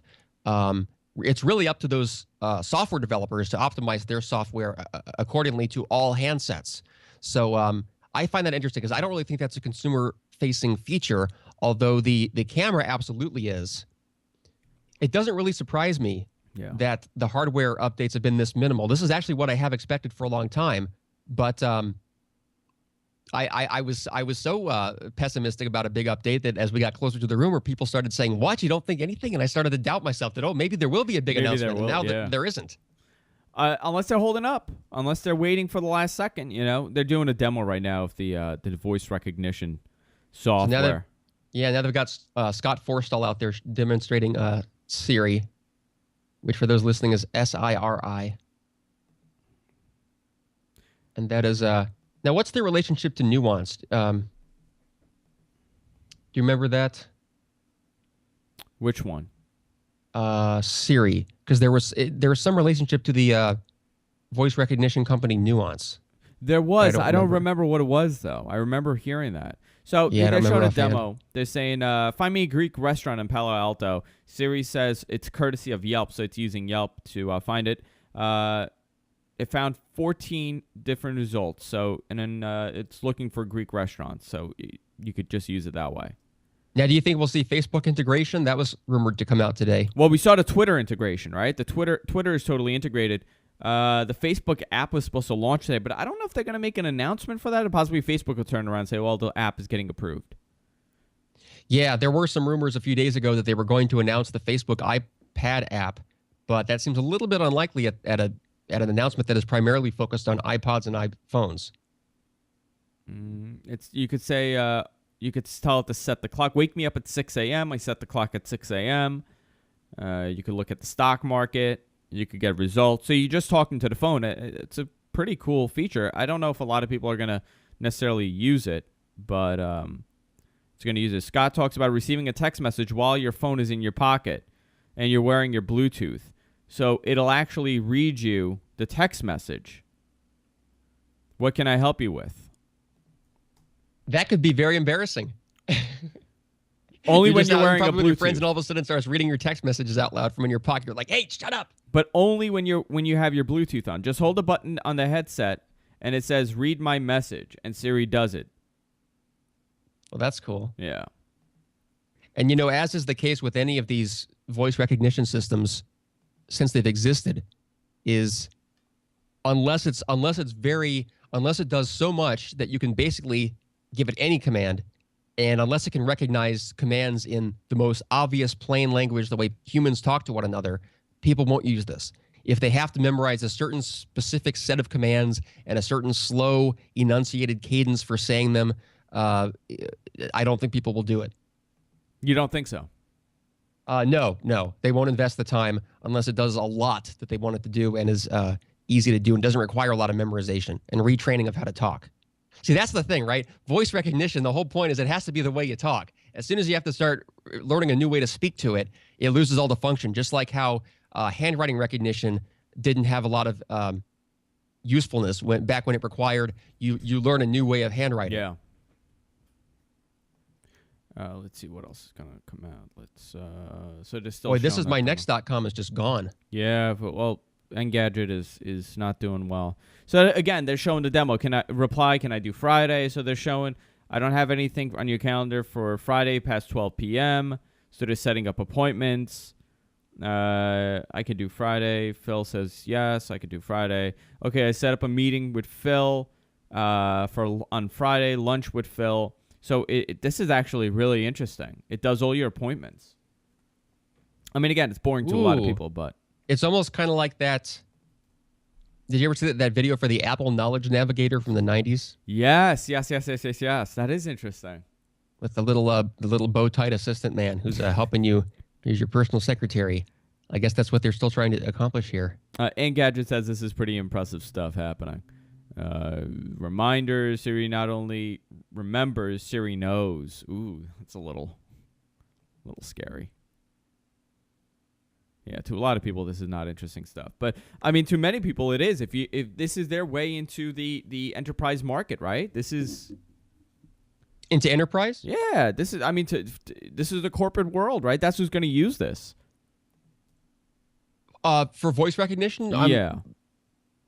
Interesting. To me, it's a huge selling point for enterprise. If you're doing your appointments, you're doing your calendar, your alarm. I mean, to a lot of people, this is an important feature.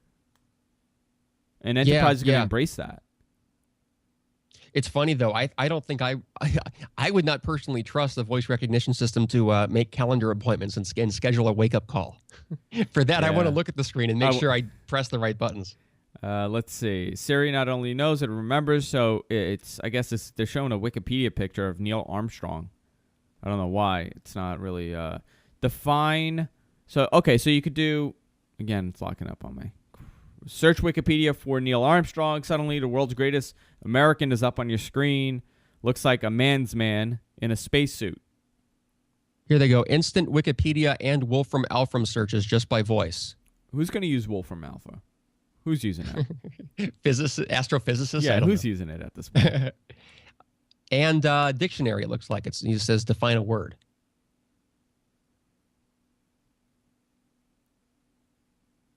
You know, it's funny. All these different sites that are covering this live are just getting, just across the web, the most traffic they've ever had for an Apple announcement. You'd think that Apple would want to drive some of that traffic to one of their own sites and control the message a little bit more. See, that's a fascinating. Why isn't Apple airing this? I don't know. They did a couple of edits in the last few keynotes. They took out the time. It may have been during the iPhone 4S or the Apple TV demo. There was a technical failure where Steve Jobs had to stop the demo and yell at people to turn off all their Bluetooth and wireless devices. They cut that out of the downloadable broadcast. So there may be some editing and some message sculpting in place. But it seems to me that it would be better for them just to do like a tape delay, even like a 7-second like they do for the Oscars now. You can drop out an expletive, drop out like a. I mean, do a 1 minute delay. People will be happy with that. Even 2 minute delay. The only delay. I mean, I know CNN is covering, but CNN is covering it by 40 minutes. Yeah, and again, why wouldn't if Apple's cool with that? Why wouldn't they do it on their own site? 40-minute delay. Why give it to CNN? I don't know what just happened here. And they seem to still be talking about the Siri stuff. You know, and here's a very useful function you can ask it. How many days are there until Christmas? So it knows. Because you can't figure that one out by yourself. So it kind of knows, right? So you've just pressed the button and you talk to it and you ask a question. So you'll say, you know what this is going to kill? Do you remember? Well, it's already dead. Do you remember a couple years ago there were those call or text a question and they'll answer you for like 40 cents? No, I don't remember that. There were these services that, and I think Chris Hardwick was like a spokesperson for one of them. And you would text a question saying like, I don't know, you could say like, what's the best camera out there? And you would get a response. And it was a human or a search engine? I think it was somewhat automated and somewhat human. You know, it's interesting that they're demonstrating this voice recognition through Wolfram Alpha. That's almost a little bit like cheating because that kind of plain language recognition of like how many days until Christmas, that's not Siri, that's Wolfram Alpha. Yeah. So I guess the software is not capable of it. So now they're doing shopping, by the way. Scott says get shopping. Apparently Siri won't do that for you. Tap the mic to say things like call Jason. Okay. This is interesting. They said define mitosis, and it says Siri looks up the Wolfram Alpha definition. Not Google. Or Well, not it's- Wikipedia. Yeah. Well, what I'm fixating on is that I wonder how intelligent the whole Siri thing actually is if the artificial intelligence seems to be done by Wolfram Alpha on their own servers, and all that the voice recognition is doing is translating your text to speech, but it's not actually doing the plain language to computer language recognition. Okay, so let's see. It says searching Also the web. weird. Go ahead. Also weird that they're keeping the name Siri as a brand name. It's not a great name because I relate that to Sirius satellite radio because that's Me too. That's Siri. I mean, people call it Siri all the time because of the stock. Oh, and also, how the hell do you spell that? Yeah. When you say Siri, no one knows what that word looks like or means. Scott asks, "Who are you?" Siri says, "I am a humble personal assistant." Humble for now, maybe. And a round of applause. So that's Siri. Scott is off the stage, and that's the coolest feature in the new iPhone 4S. This seems like it's going to going more years. We'll be looking at it. You say, "Who are you?" It'll say, "I am your God. Bow down to me." Yeah. Phil is back. That's now a microphone next to the space bar. Okay, so I guess that's going to be the button to do the voice recognition. Ooh, so it'll take dictation now. There's now a microphone button in the email client. And you can dictate directly into an email message. But how good is it? See, this is the thing. And with Android, when you're doing it, it's not doing it off of the phone. It's doing it off of the cloud. It's doing it off of the internet. And it's gotten better in as far as how accurate it is. So I'm curious to know how accurate this is and what technology they're using for the dictation. Right. And also, who else did that? Dragon naturally speaking. Dragon does it, yeah. Dragon does a great job. But Dragon's been doing this for, almost 20 years now. Yeah, they have the best. That's and I guess that's Nuance doing that. Oh, it is data. Okay, so they answered my question. It's a data connection is certainly required. It works out of the box. It gets better as it learns your voice. Okay, so it learns your speech. Works in English, US, UK, and Australia, plus French and German. It'll be in beta to start, and more languages are going to be added. That's interesting that they're launching something in beta. This is the second time we've seen them do this. They did this with FaceTime. Interesting. Yeah. They've got so they got a bulleted list here. It says natural language, conversational, contextual, personal, works with built-in apps, dictation anywhere, 3G and Wi-Fi. We're really excited about the iPhone 4S. They've made a video to show it off. Here's a commercial, so they're showing all the, improvements. I would guess that all they have left to talk about is iCloud. I mean, they did some, but what are they going to talk about? Okay, so they're showing a picture of the phone. It's exactly the same. There's nothing different about it. This is not enough for someone to go and buy this. Like, if you have an iPhone now, I don't think this is going to encourage the average user to go and run out and buy it. Right. I would not recommend anyone upgrade to this from the iPhone 4. If you have a 3G or a 3GS, absolutely, but not if you have a 4. If you have an Android. I don't think this is enough to encourage you to buy it, but Apple is known to do this, right? It's 2 cycles. The design lasts for 2 cycles. Well, it's interesting. I kind of feel like I'm surprised today. I'm surprised that that the announcement is this minimal, that the update is this minimal. But this absolutely was my gut feeling going back the whole last year, was that this was not going to be a substantial update. It's just that as we got closer and closer, the rumors started to go out of control, and the consensus seemed to be on a different form factor, a bigger screen, and a couple of other things that we are not seeing today. But we knew everything. We knew the iOS 5 stuff. We knew the cloud stuff. We knew all of this. Right. There was a lot. Yeah, because a lot. The biggest area where Apple can innovate right now in smartphones is on the software side, and also the cloud services side. Yeah. The hardware they pretty much have. The hardware it's very thin. They kind of already have it. Where do they go from here? It's kind of like with the Mac Pro Tower. They have a design they liked. They've kept it for 10 years. So they're showing the chipset. They're showing the phone. I could have swore we were going to see a larger display. And I'm sure many of the viewers thought that we were going to see a larger display because that's where it was going. Are you talking about those mock-ups that showed the screen extending out to the far edges of the screen and less frame, less bezel? Yeah. I could have swore we were going to see a larger display. Yes, it is Gorilla Glass. It's always been, right? Hasn't it been? Yeah, it's always been. Yeah. And still the glass back, it looks like. Yes, I think there was a rumor that they were going to make the back at least out of a slightly stronger material than glass. They're showing a demo of the camera. They're showing a demo of. We're still looking for pricing, availability, and carriers. We're still waiting for that announcement. We haven't gotten it. So the big story would be if Sprint got this, right? That's the carrier information. We know that Verizon, AT&T are getting it. Probably we'll see this in about 2 or 3 weeks. You know what's odd, though? Sprint could not take advantage of the increased speed because... It doesn't implement HSP... That's right. They're CDMA, and the next step up for them is WiMAX 4G. So they're going to be... So does Sprint, who really has been...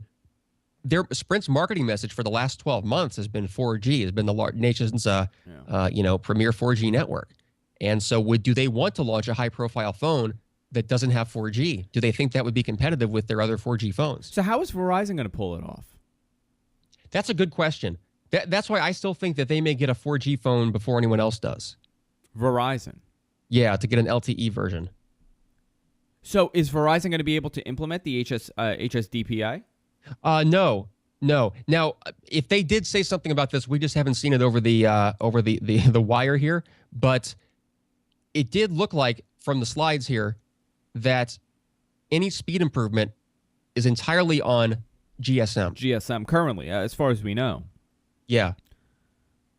The antenna design looks like the current Verizon version. That's what they're saying. You know what? They actually didn't address whether or not the antenna is less prone to contact attenuation, which is the technical reason that antenna gate happened. It was when your hand came in contact with it, it would siphon off power from the device, from the antenna itself, and attenuate the signal. And whether or not they think that's just a non-issue, and so they didn't feel they needed to address it, they didn't need to admit a fault on the previous version by saying that this one doesn't have that, or whether this actually does have that and they just want to not say it for that reason, we don't know. But wasn't that problem corrected in the Verizon version? No, I think they just moved they moved the position of one of the antennas that was most easily covered by your hand. So here we go. We have pricing. And there is a 64 gigabyte one now. That's big. We're talking 16 gigs $199, 32 gigs $299, and 64 gig $399. That's not bad at all. Although it is exactly the same price point for those storage capacities that they've had now for 3 years. Yeah. The iPhone, you're looking right now at the storage capacity for the price of the iPhone 3GS when it came out in 2009. Here we go. 3GS is free, by the way. 8 gig 3GS is free. iPhone 4 8 gig is $99. 16 gig iPhone is $199. So wait a minute. That I'm maybe possibly going backwards here. Right, here we go. iPhone 3GS 8 gigs free. iPhone 4 8 gigs $100. $100, and then it goes 16 gig $199 for the 4S, 32 gig $299, 64 gig $399. Yes, that's with carrier agreements. Now, are they saying what carriers? 3GS. That's really interesting. Yeah. That's really interesting that there really has been. I mean, I would look at that and say that means that there is no there's no capacity upgrade. They've now added an additional higher price version. There has never been a $400 iPhone for since the original model after subsidy price. So they've added the model. They haven't increased. They haven't bumped the capacity across the board. They added the ability to pay more to get 64 gigs, but the actual capacities for the price range the same as it's been now for 3 years, which surprises me. I wonder if that's because the cost of the flash memory has increased for them to buy, or if they just want to increase their profit margins. Here we go. Here's the news. Pre-order starts Friday, this Friday, available on the 14th. Carriers, Verizon, AT&T, and Sprint. So it is confirmed Sprint does now have the iPhone. I'm actually surprised. So October 14th for U.S., Canada, Australia, U.K., France, Germany, Japan. The 28th, October 28th is Austria, Belgium, Czech Republic, Denmark, and the list goes on and on. So Europe is getting it. Mexico's also getting it on the 28th. Singapore is getting it 28th. Spain, Sweden, Switzerland. You could check that out. 22 countries. And 70 countries by the end of the year. And Tim Cook is back on stage to talk about iCloud. They're showing the iCloud icon. You know, now, $199. $199 for 16 gig. It's not bad. Wait a minute. I think mine is... That's what it has been, right? That was the same price as the iPhone 4. Yeah, but it's not bad. I mean, it's... Well, I would like to see an improvement. You know, after 3 years, typically after 3 years, the price of computer parts goes down a bit. Well, $99 for the 4, right? $99. Do you think they're going to sell a 4? See, here's a crazy thing. Now they have 3 phones on the market. They have the 3. They have the 3GS, which I'm still surprised they haven't taken that thing out of commission, which is free now. Now, what's the term in marketing, like in retail? I don't think it's loss leader. What's the term? Because that's like where you actually lose money. What's the term where it's almost like bait and switch, right? Where it's like the thing that's advertised is not the one. It's the thing that'll get you into the store. Free iPhone. But once you get in there, they know that they're going to upsell you to the better one. It is bait and switch. Upsell. Yeah. They're just upselling Upsell? you. Yeah. Yeah. They're bringing you in, and they're going to sell you the higher model, and that's what they're going to do. You're going to see a bunch of ads for free iPhones. You're going to walk in there, and it's going to be, 3-year-old iPhone. Yeah, and I think that's why they're doing that. They want to be able to say and let their folks offer and advertise free iPhone with contract, and then as soon as everyone gets into the store, they'll just they'll have their well-trained and well-coached sales representatives to say, but you know how much better this camera is and how much faster the games are on the iPhone 4. Now we're looking at blah, blah, blah. I'm incredibly proud of the company to see the innovation. So that's it. I think he's done, right? Looks like it. Seems like, unless there's... I'm surprised there's no one last thing. Weird. So that's it. It's over. That's how we ended it. That's interesting. How was that worth a whole day? How was that their big announcement? I thought that they would at least talk about iTunes Match, iCloud, some of those features. How about the hardware specs? How about if there's any... I guess there's nothing with the hardware. I mean, the body of it. It's still going to weigh the same. Yeah. I'm surprised they didn't make a big deal out of the Sprint news. I mean, it was very nonchalant. It was very... by the way, yeah, Sprint's here. Yeah. That's a huge announcement. And we have no information on how the fastest speeds, the HSDPA, is going to be implemented in the iPhone for GSM. We have no idea. We don't know if it... Does it have 1 gig of RAM? I didn't see that mentioned. I didn't see it either. Very interesting. This is a disappointment. And I think the press will beat them up over this. By the way, stock is down 3%. Wow. The stock fell because they didn't announce an iPhone 5. Yeah, they're going to get beat up over this. They're going to get beat up, definitely. This is tough for them because this follows on the heels of Amazon's big announcement, one of the announcements most dangerous to Apple that we've ever seen in recent times, for the iPad at least. And it precedes, on I think October 11th, the Nexus Prime, Google's new flagship phone running Ice Cream Sandwich. Which I'm buying that. I'm getting that. I'm sure it's going to be a fantastic, amazing phone, especially in terms of software. And it'll have the most differentiation from Apple's offerings yet. So, yeah, does AT&T... A bad time to make a weak announcement. Now, does AT&T and T-Mobile run on the same HSPA frequency? For their extra high-speed one, I don't know. Because now, technically, you could get 3G service on T-Mobile with this rather than having Edge. I know that there's some range of incompatible frequencies. I don't remember what exactly they do, but there was some reason that AT&T had said that they would phase out T-Mobile phones and make people upgrade or give them a free phone over the next couple of years if they were to buy T-Mobile. This might be an interesting thing, because if this is only available in the faster speeds for AT&T, that's leaving Verizon out, and this is totally not worth buying on Verizon currently. AT&T has the advantage once again, and I wonder if that's how they're going to play this out for the future. One gets the advantage for one release. Whoever bids on it, I guess. Playing against each other, yeah. Yeah, this is going to be interesting. Andrew, do you know the worldwide deployment of HSDPA Plus? I don't. Is that big in Europe? Yes, I believe Europe is implementing that in some countries.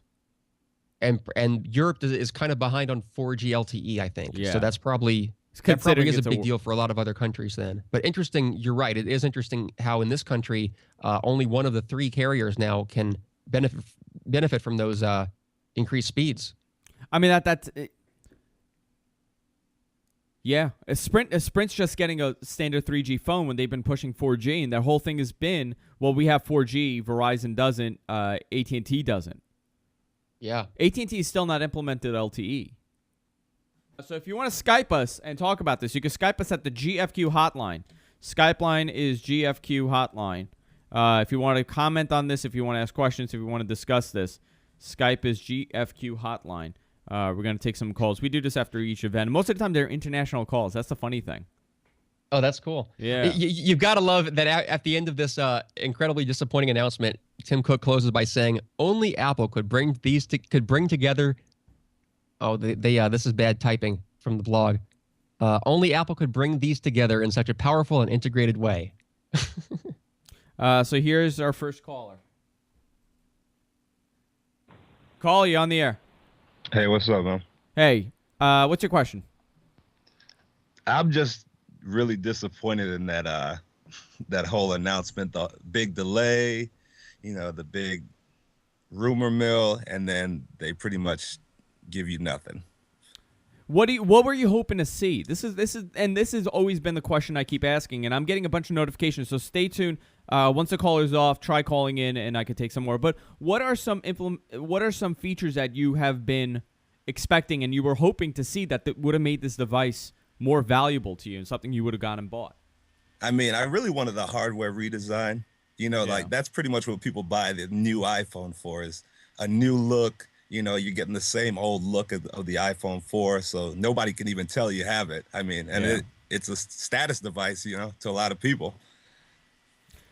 So you're not? Are you on Verizon or are you on AT&T currently? Right now I'm on Sprint, and I was really looking forward to switching out from the Android to the iPhone platform, but I don't think I'm going to do it now. Yeah, this is it, and Sprint has it, and Sprint needs people, and Sprint needs their customers to go and buy this device. I know. I was excited about it. Like, okay, we finally get the iPhone, gonna make this switch, but I don't think the iPhone 4S is enough to make me do it. Especially not for Sprint customers who already have a 4G handset, which is probably the majority of Sprint using smartphone owners that have bought a smartphone on Sprint in the last year or so. So would they really have a 4G user ditch their 4G handset and buy a new iPhone on 3G speeds? Probably not. Yeah. I appreciate the phone call. I have to run through them because we're getting killed with the phone calls, but I want to get to as many people as possible. I really appreciate you tuning in and for the phone call, but very interesting hearing from a Sprint customer talking about this. The Skype line is GFQ hotline. The line is open now. It would have been good if I had the phone number to give out, but I'm not going to. It's a whole mess. Caller, you're on the air. Caller. Hello? Caller, you're on the air. Nope. Now I know how you feel. Welcome to my world. I know. We do calls on Fridays, but it's mostly like regular callers. Welcome to my hell. Caller, you're on the air. Can you hear me now? Yes, how are you? I'm fine, thank you. Can you hear me now? What's your question? I was hoping to be, it was being a 4S. I was hoping that the price would be a little cheaper than it was, to be honest. Do me a favor. Can you just drop the feed because I'm getting some sort of reverb back from you. How's that? Much better. So where are you calling from? The UK. UK. Okay. So is the iPhone what kind of features would you have wanted other than, you would have wanted the 5, but what features were the key things that are missing from this device that you're not going to run out and buy this? Well, to be honest, I think the features that have come out on the 4S are actually quite good. You got the new camera, and the speech looks fantastic. But the shape's always bored me. I don't like the shape. My girlfriend doesn't like the shape. She thinks it's manly. She doesn't like that at all. So, and all right, they fix the antenna, but we'll only know that when it comes out, surely. How useful to you guys over there in the UK is the addition of HSPA? I keep saying it wrong. HSDPA Plus. Well, as far as I'm concerned, it won't make any difference over here. Our network's slow anyway. It's very difficult to get 3G coverage. That's interesting. Yeah. Yeah, many parts are now covered, so that is interesting. It's not going to really make a difference to many people. No.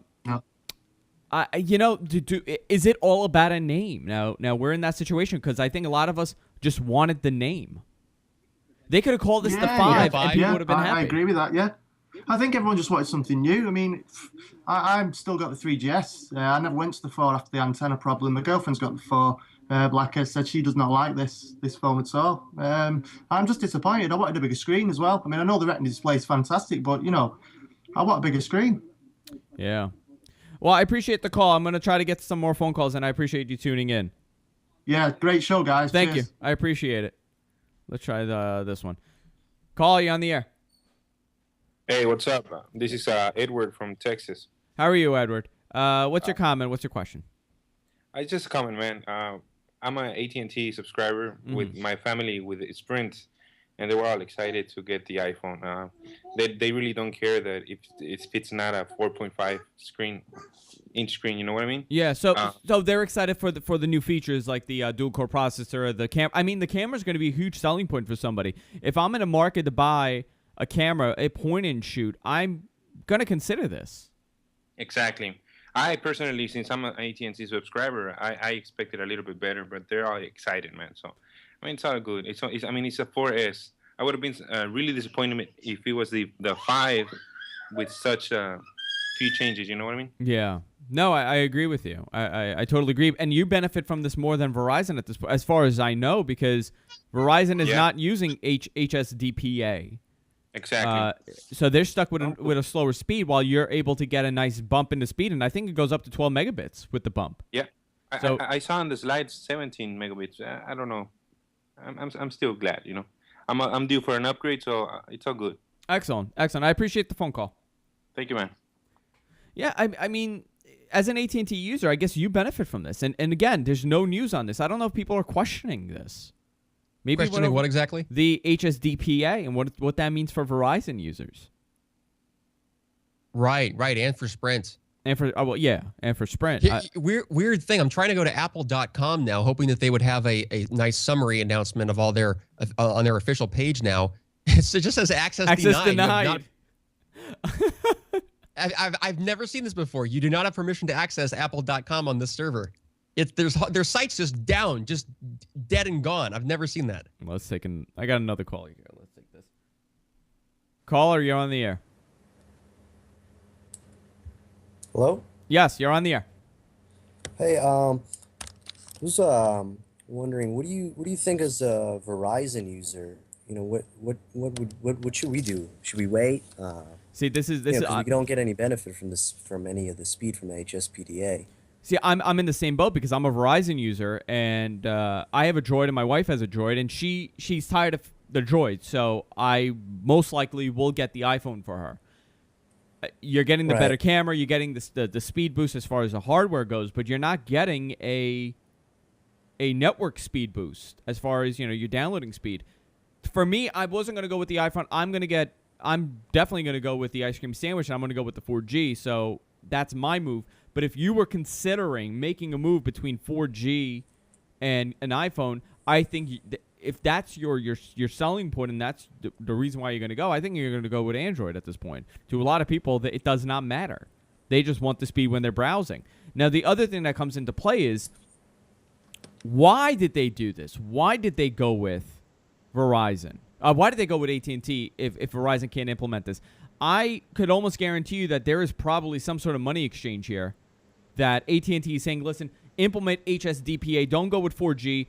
you will, we're bidding more for this certain feature. And if this is how they're going to play it out, we're going to start seeing phones come out every 8 months, 9 months, and every couple times another one will have a certain feature that the other one doesn't. And that's going to be scary when that happens. I guess this is how they keep the competition going, right, Eric? I think you're exactly right, Andrew. I think that there is a lot more to the carrier negotiations than people tend to think.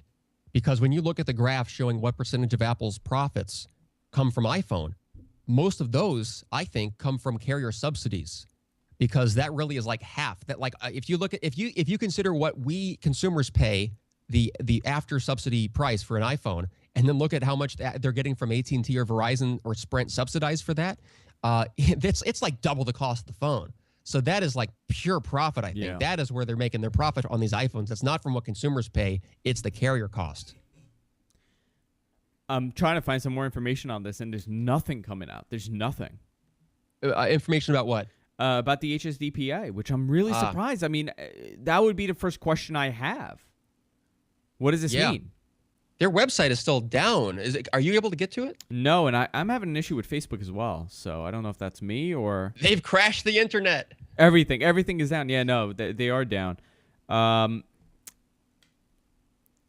Ice cream sandwich now, Google. This is another advantage for Google. If you are looking for a 4G phone, you are going to go with Google. Yeah. Did I just miss it, or did they say nothing at all about iCloud? They did talk about iCloud actually at the early beginning? on. Yeah, much early. Did they ever clarify any of the details that were left unclarified about iTunes Match or any of that stuff? The music side of it? They just skimmed over it. I don't know what details were missing though. Do you know what the there were no numbers for pricing. That which I found that interesting. They didn't talk about the iTunes matching pricing. They did say that the 5 gigs of storage for iCloud is free, but if you want additional storage, there's a fee. Yeah. And so what's the latest release date on iCloud? Do we know? No release date. I'm assuming it's going to be released with iOS 5. See, that's weird. I do not understand why they would not have talked about iCloud at their iPhone announcement, which is like, this is the time. Wasn't iCloud almost supposed to come by September? I feel like it's running late. Next week. I think next Wednesday. Wednesday it's coming out. Oh, okay. For iCloud or iOS 5? iOS 5. Well, no, when's iCloud coming out? Because I swear I remember them at WWDC saying that it was going to be like late September. Yeah. But I'm assuming it's going to be together. I think iOS 5 and iCloud are going to come out at the same time together. It could be, although they don't really have a reason to do that, and at least not to tell us explicitly that they're doing that, because it will... Well, no, I guess it does require an update, doesn't it? I was thinking that iTunes Match would work with iPhone or iOS 4. I guess it works with iPhone 4, but iOS 5, so you have to upgrade first. Well, we're going to hang out for a couple more minutes. I have a show at 4 o'clock, so I have to do some sort of prep for it. But I got a couple more calls, so let's just go through the calls. Call, you on the air. Yeah, I was just going to say that I was checking out some information about the baseband, and it's using apparently the Qualcomm 6600 chip, and it can support HSDPA as well as EVDO Rev B. So it could be that Sprint and Verizon could run an EVDO Rev B, which would give them comparable data connections. Yeah, but did they ever roll out EVDO Rev B? Well, Sprint's got their Network Vision meeting this Friday, and I know as part of the Network Vision upgrades, they've hung equipment that is Rev B capable, and it would just require a minor firmware update. For Sprint? Correct. Yeah, see, now this is interesting. What does Verizon do? Yeah, that is it is using Rev B, and Rev B is nearly the same as HSDPA Plus as far as the speeds go. Well, no, Rev B does 14.7 down. 14.7 down, and what's the uplink? Uplink is 4.5. So I guess it is comparable. I mean, it's very close to it.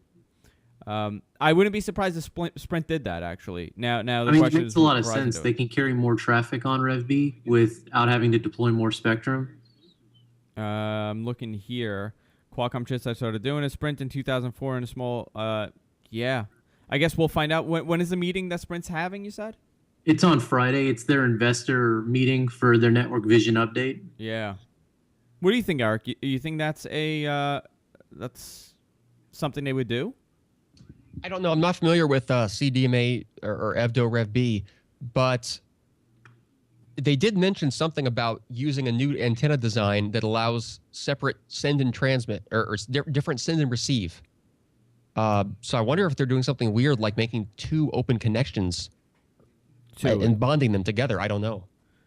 Let's see what it says. It says the iPhone 4S supports HSDPA 14.4 and HSUPA 5.76 for GSM and UMTS-based carriers like AT&T alongside CDMA 2000, 1X EVDO Rev A, and 3G PP2 based carriers like Verizon. And where are you seeing that? GDGT. From the, they just go back a bit in the blog? No, I'm sorry. This is and Tech, which they're sourcing GDGT for this. I guess we'll get more information as the day goes on. We're gonna find out more. So basically, so let's recap. We knew the processor. That was a given because it's in the iPad 2, same chip, unmodified. So basically, they announced a camera. Yes. Right? That's what. But we knew that. We knew the camera. We knew there was going to be a camera. So what did they announce that we did not know? Zilch. I guess the HSDPA, right? That was the big one. Yeah, I'll give you that. Still disappointing that we don't know what carriers will be able to take advantage of it. Yeah, but yeah, that was I didn't recall seeing any rumors about HSDPA, so I guess that was a little bit of a surprise. But honestly, I'm more surprised that they would give a speed boost to AT&T and not Verizon or Sprint, because those are the two guys who've been hyping up 4G for the last year on all their even television ads. That's why I've been saying for the last year that Apple needs to get busy and do a 4G so that they can say they have a 4G, because all their competitors trying to compete with the AT&T iPhone have spent the last year or two hyping up in very broad and wide advertising campaigns aimed at the regular consumer to make them aware of what 4G means and that the fact that it is faster and is better than 3G. They don't necessarily know what it means, just that it's better and faster. It's got more Gs. It's a whole extra G. So it surprises me from a marketing perspective that Apple would not want to jump on that bandwagon. This is interesting. I hope there's more information within the next hour, because I'm going live again in an hour with Paul Thurrott. I'm going to wrap it up for this. I know there's a lot of calls coming in, but we have to wrap it up, and I have to prep for the second show that we have. There's no information. I don't see a lot of people asking this question. What will be implemented and what won't be implemented? Who's going to benefit from this? I know Europe will benefit from this because they are GSM. So I don't know if it was something to cater to them, but there is no information as far as how Verizon and other CDMA, which it is only, Verizon and Sprint will benefit from the new chipset, and if we will see higher speeds for them. If we don't, does that mean we will see a LTE version come out in about a couple months in January? I mean, we could see that too, Eric. I would say that leaves the possibility open. I, for one, will be jumping over to the RSS feeds and hitting refresh every 5 minutes to see the first moment a journalist gets wind of when the Qualcomm Magic low power multi-band 4G LTE and 3G GSM capable baseband chip will be on the market, because that's probably when a 4G iPhone will come out. What do you think, Andrew? Before we go, why would Apple do this? Why would they build the expectation, have rumors, send out cryptic little invitations? This is such a slipstream non-update. Why wouldn't they just make an announcement on their website? Why would they build this up in the mind of the media and the consumers to be disappointed and say, oh, well, geez, I thought we were going to have a big product for Christmas, but now I waited for nothing? Yeah, see, this is the thing. Why? Why would they do that? And I think they had to. I feel that they almost had to do something like this because they made everybody wait. We were expecting an iPhone in June. You feel they had to make a big show of it? They had to make a big show of it. Even if there was nothing really to show. I think, what really messed them up is the fact that they had the January launch for the iPhone on Verizon. I think that really messed things up for them because it broke the cycle that they had, and I really was not thinking that we would see one that soon for Verizon. I was thinking June we would see a Verizon iPhone. Well, I think they do want to break the cycle. I think that's been their goal because they got locked into a cycle that they never had for Mac devices and iPods. Well, iPods, I guess a little bit, but they never had that kind of a predictable cycle with any Macs, whereas for the last couple of years, iOS devices of both kinds, iPad and iPhone, have been pretty predictable. And so it became a broadly known thing in the minds of consumers and the media to wait for Apple's yearly announcement. And so they have a very big reason to switch that up and make people still guess and not know when the new one's going to come out and when their old one's going to be obsolete. But I don't think that by postponing the announcement, building up to be this big, great thing, and then having just a dud of an announcement does any good to anybody. No, I don't think so either. I'm going to wrap it up for this, but I am back live in about 45 minutes. So if you are watching, stay tuned. I'm going to be on with Paul Thurrott for What the Tech. We're going to be covering this along with many other things happening in technology, but mostly it'll probably be this because this is the big story. Flop? I mean, we don't know. I mean, it's still going to sell millions of units, and everybody's going to buy this thing. But as far as announcements go, is this the most disappointing announcement that Apple has done in recent history? I mean, and you know, what does it say for the future of Apple? Because this is the first non-Steve Jobs event that they're running. This ranks pretty close up there with the iPod Hi-Fi. Yes. And the leather case. The leather case. So what does this mean for Apple? A lot of these questions will be asked on my show answered, hopefully, in about 45 minutes. But also, if you want to continue calling, you could call Erik tonight on his show. Because he does calls. Late Night Tech on the TWiT network. You go to twit.tv or live.twit.tv, 8 p.m. Pacific, 11 p.m. I had to do the math. Look at that. 11 p.m. 11 East. p.m. Eastern, yeah. And follow me on Twitter because I will tweet the moment it goes live. And that show, the start time is always a little iffy because I try to get on right when the other show's wrapping up. And that's always, you never know with setup time and stuff. Yeah. So Twitter, Erik Lanigan, ErikLanigan. And then I'll tweet it out as soon as I'm on tonight. But yeah, I want to take everyone's calls out there watching. Share your thoughts about tonight's announcement. I'll be there taking your calls. Yeah. Erik, thank you so much for calling. Thanks, Andrew. Out. And I'll send you a message. Hopefully we could do something on Friday because I have a whole thing going on Friday. So sounds good. A message. All right, sounds guys.